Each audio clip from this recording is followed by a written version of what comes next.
Good morning everybody, and this is your Euro USD setups for today. So we do have a crossover of the faster moving averages, but we are in between all the moving averages at the moment, so that's typically what happens when you get into a range. So I suspect we're probably going to go sideways here. We do have a crossover of the oscillators, and we are grouped to the downside.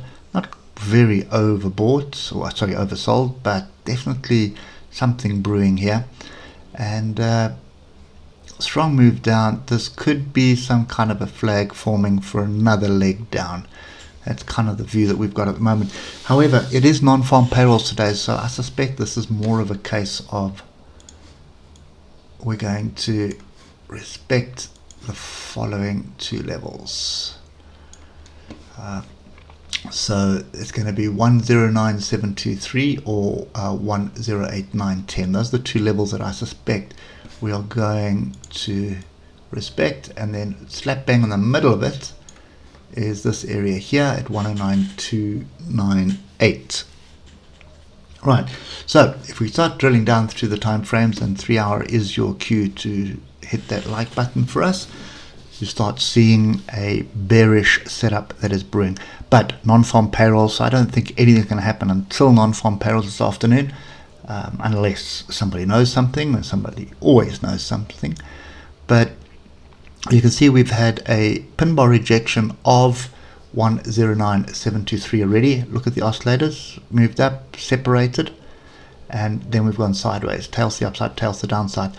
This is typical non-farm payroll price action. So if you start drilling down through the time frames, if you look at the hour, nothing really happened yesterday. Moving averages flat, price flat, just hovering around here. Inside bar off the top, but then you've got a pin bar. There's another little micro level in here, which is this pin bar. These pin bar tails are very, very important when you're looking for your levels. And you can see how we've respected that area at the moment. So I don't see any opportunities just yet.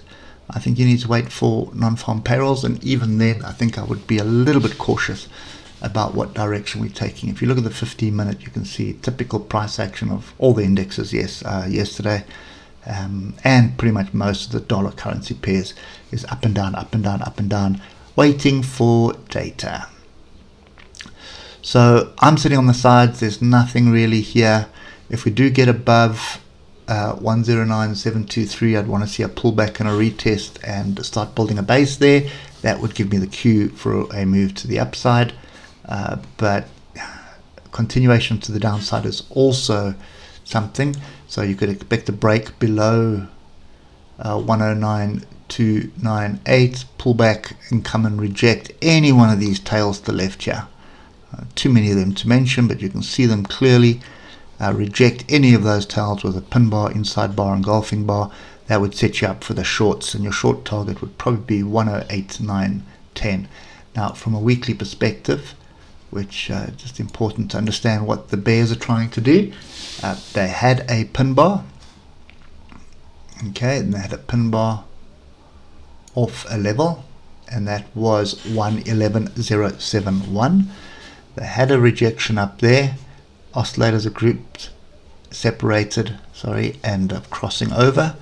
So big move down, big flag, could very well be a second leg down. Okay, so yeah, I'm on the sides until Monday. I don't think I'll be touching this pair. Actually not going to touch anything today. So we will wait for Monday. Hope it helps, and we'll catch up with you on Monday morning. Cheers for now.